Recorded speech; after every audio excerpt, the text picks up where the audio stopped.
السلام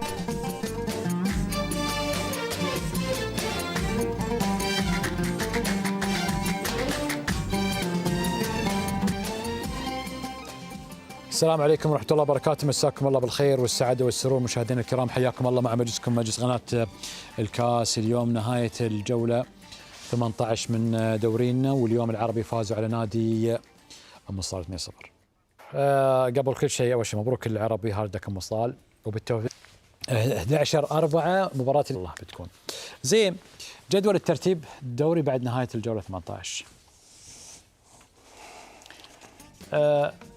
تحيل في المركز الأول برصيد 42 نقطة، والعربي في المركز الثاني يلاحق تحيل برصيد 40 نقطة على ذكر تحيل. قطر والريان، لأن قطر يلعبون في بطولة كأس الملك سلمان للأندية العربية، ف 23 أبريل راح يلعبون مع بعض المباراة المؤجلة إن شاء الله. زين، نقدر نقول ان يعني اول شيء العربي قاعد يلاحق تحيل وبينهم نقطتين بفارق مباراه، لكن حلو ان العربي الى الان في استمراريه. علي رحمه، في استمراريه. احنا موجود. الجمهور يقول لك تبيني احضر، رجع لي العربي والريان والوكره والاهلي وقطر والغرافه صح؟ صحيح. الان العربي راجع بقوه المفروض، لان اخر كم جوله الحين والعربي منافس قوي على الدوري. زين، اي تعثر الدحيل تسوى معه تقريبا بالنقاط او يروح عليه بنقطه. اليوم شلون لعبوا العربي مشعل مبارك؟ والله خالد مباراة حلوة مملة، ما شفت المباراة وايد يعني. من اللي شاف فيها وايد؟ انا والله ما شفتها وايد. شفتها كاملة. مباراة حماسية، مباراة من بدايتها لنهايتها النادي العربي كان الطرف الافضل زين من جميع النواحي، وبالذات في الشوط الاول صراحة ما راح النادي العربي، بالذات في الشوط الاول اختراق من اليمين، اختراق من العمق، اختراق من الجهة اليسار. اليوم بالذات ظاهرة النادي العربي اتكلم عن هلال وعن كلا، وايضا عمر سومه ومريسي ورافينيا، يعني ابدعوا بالذات في الشوط الاول، اتاحت لهم الكثير من الفرص في غياب كامل من نادي ام صال. في الشوط الثاني نوعا ما ام صال يعني اتاحت له بعض الفرص، تحسن نوعا ما، لكن بشكل عام على مدار 90 دقيقة النادي العربي كان الطرف الافضل، وكان بامكانه يضيف اهداف اكثر.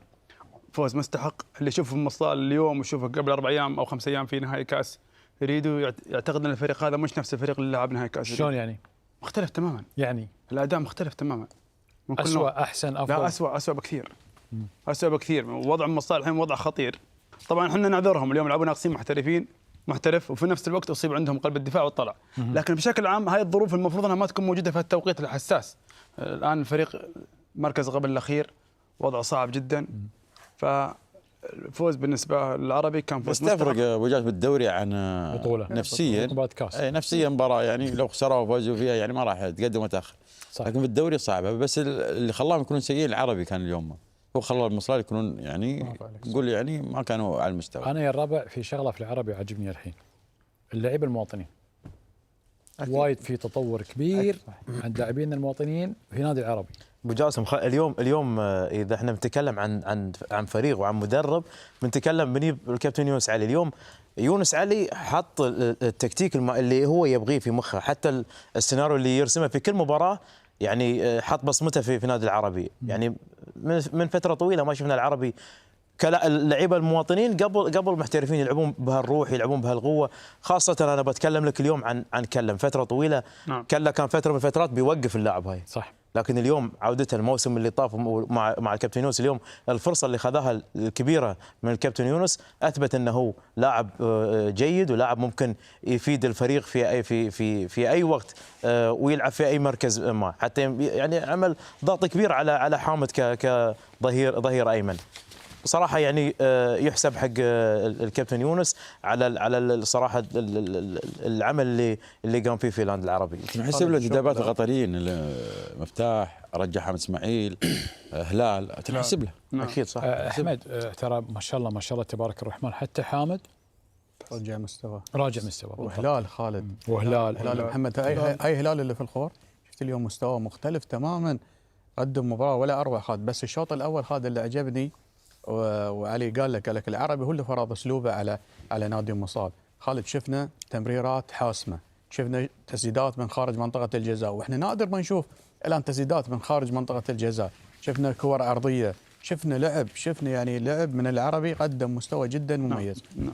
سالم قال انا اعذر ام صال، لا ما بعذر حق ام صال. سالم ما تعذر ام صال نهائيا.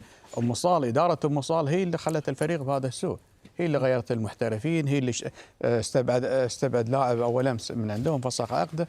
فهذا مش عذر، بالعكس المفروض يكونون هم افضل من ويردون في الملعب. انا اعذرك كفريق. لا ما تعذره كفريق. القاعده موضوع ثاني. لا ما تعذره كفريق. كظروف في الملعب اتكلم عن كظروف يا اخي كل عربي ناقص اليوم احسن لاعب عندهم. عبد الله المريسي بعد لاعب زين. اليوم ابي اخذ عبد الله المريسي. عبد الله المريسي خالد لاعب جدا مميز، واليوم بعد جاي من الخور. اثبت وجوده. عبد الله عنده مشكله واحده، الله يبعد عن الاصابات. نعم. امين. شوف انا بتكلم عن نقطه، يعني انا اشوفها مميزه صارت في النادي العربي الحين. النادي العربي عطى خاصه يونس اليوم شفناه عطى الثقه للعيبه الاحتياط اللي كانوا متواجدين عنده. اللعيبه الاحتياط الحين كل ما يدخلون يقدمون مستوى جدا مميز. يعني المريسي عندك كان احتياط في اكثر من لاعب، كان احتياط، كان اكثر من لاعب عنده احتياط وقام يدخل ويغير نتيجه. هذا الشيء جدا. الشوط الأول أولا مبروك للجميع بدون استثناء. الشوط الأول كان عرباوي بحت. نعم. من طرف واحد. العربي سيطر عليه، استطاع أن يسجل هدف ولو أنه جاء في الدقيقة 30. الرعونة وسوء الرعونة أو سوء التمريرات في الهجوم هي عطلت الهجوم من تسجيل هدف ثاني وثالث. كان بإمكانهم ينهون المباراة من الشوط الأول وما يدخلون الشوط الثاني تحت ضغط. الشوط الثاني يا خالد بدأ مصلال أفضل نسبيا من الشوط الأول، استطاع أن يوصل لمرمى العربي وهدد مرمى العربي. تألق اليوم الحارس الهيل، أنقذ يعني 7 كرات، هدفين يمكن محققين. يشكر على الروح اللي لعب فيها اليوم. الدفاع العربي اليوم كان يمكن أكثر تنظيم. أنا أشيد اليوم أيضا بالكابتن يونس أنه لو تأخر شوي في تأخير يوسف المساكني ممكن يرجع مصلال للتعادل، لكن عمل التغيير في توقيت مناسب، عاد الروح اللي كانت في الشوط الأول. دخل يوسف المساكني يعني عمل فن في المباراة. استعرض بإمكانياته بمهاراته، وصل كورة، رفع معنويات الفريق، عطى الفريق ثقة، جدد الثقة في اللي كانت عنده في الشوط الأول. قدر يوصل مرمى بسهولة. عبد الله المريسي اليوم قدم مباراة يا خالد. السومة الثاني من رجل رافينا، كورة متقنة وكورة تدل على أن السومة صاحب مهارة عالية وتكنيك.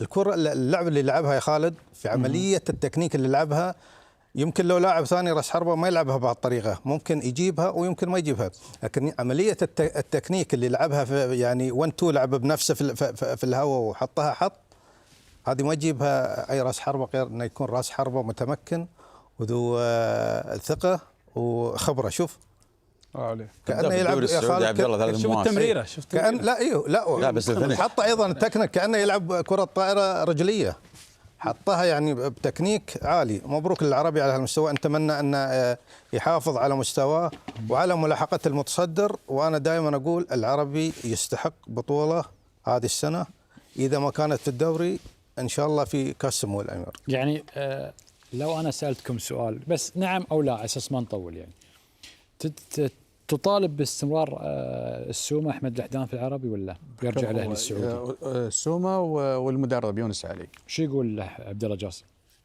طالب ببقاء السومة ولا السومة؟ خالد أنا شبغي من راس الحربة غير عملية إنه يخلص الكور اللي تجي. يعني الطالب السومة الآن يعتبر. أنا ما قلت لك اشرح عشان مش قلت الحين من اللحظة، قلت لا أكيد ما بيطول. أكيد. بس فهد تبغي السومة في العربي ولا؟ انا مع محترفين العربي كلهم الا المدافع، يمكن تغيير مدافع. انا سالت عن السومه. تكلم عن السومه. السومه اكيد اذا في افضل منه ولا خله. اذا في افضل منه ولا خله. نعم. سالم طبعا استمر. السومه مشعل مبارك يستمر. طيب في لقاءات بعد المباراه؟ في ردود افعال، في لقطات تحكيميه طالبينها الشباب؟ لا ما في، وين ما في. لقطات تحكيم؟ ها؟ ما في لقطات. ما في؟ لا اسبوع هادي سيد تحكيميا ها. هو يأشر على أسبوع مكان هادي احمد تحكيمياً. الاحداث. لا الحمد لله احمد سيد محل. ما في ولا لقطه ولا لقطة، أسبوع مباراة. كامل. زين. بعد الفاصل نرجع.